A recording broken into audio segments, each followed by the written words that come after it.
So we're coming up on an example of really good farming practices that I want to show you. What we have here are alternating bands of cultivated annual crops and perennial cover crops. You've got some soybeans and corn, yeah, but you've got alfalfa hay in one band and then more of a native buffer strip at the bottom, and that's great for filtering runoff. This kind of farming is really common up here in northeast Iowa, and I really think it contributes to the quality of the water up here.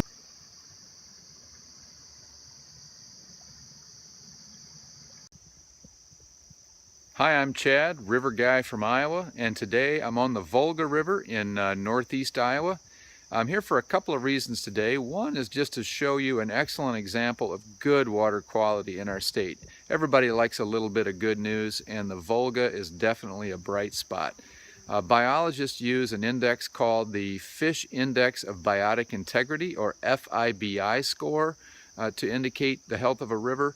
And this river scores regularly, in the 80s. It scored as high as an 89 on a 0 to 100 scale. That's really phenomenal, and I just don't know of other rivers in the state that consistently score that high. When biologists sample this river, they find just dozens of native species of fish and very few invasives. And some of those species are sensitive species, like some species of darter and sucker and red horse and so forth, and that's why we're here today. We're going to actually go fishing for suckers on the Volga. The main game fish here is the smallmouth bass and also rock bass. They tend to run a little small in this river. There are some nice ones. I've enjoyed some wonderful days though, catching bunches of smallmouth bass, and if we get bored with the suckers, we might try them. But the suckers are just kind of cool. They're a neat fish.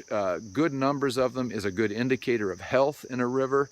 So that's one reason that they're fun to fish for. They're also just strong. They're hard fighters. They're actually quite good to eat if you know how to deal with them.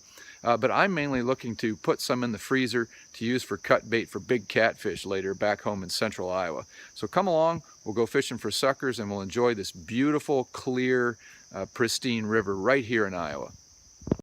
There you can see fish right there in that pool and against that light colored sand. You see them moving around.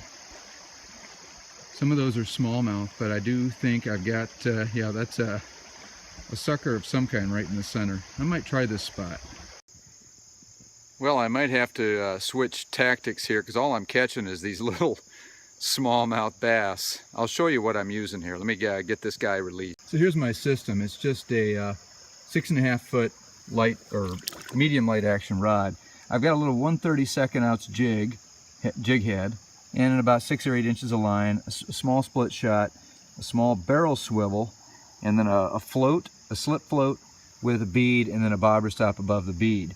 The reason I'm using a float here is because I'm trying to keep from getting snags. I want this float drifting along, keeping the bait drifting along the bottom. I'm putting a little red worm on that jig head, and the science here is you're trying to keep from getting snagged up in the bottom. And if you do get snagged up, I have that swivel on there so that when I break the line, I only lose the jig head and maybe the split shot, but probably not even that. I probably just have to tie on a new jig head. I don't lose my bobber. And there's a rock bass, actually a pretty decent rock bass. He's about at least 7 inches. Look at that beautiful red eye. So funny story about these worms, actually. I bought them at Casey's in West Union, and when I took them up to the counter, the lady at the counter opened up the carton just like a grocer checking to see if your eggs are cracked. She poked around in there with her finger for a bit and said, "I just like to make sure they're still moving around good, otherwise they don't work as well." So all you single fellas out there, get yourself a small town girl from West Union, Iowa.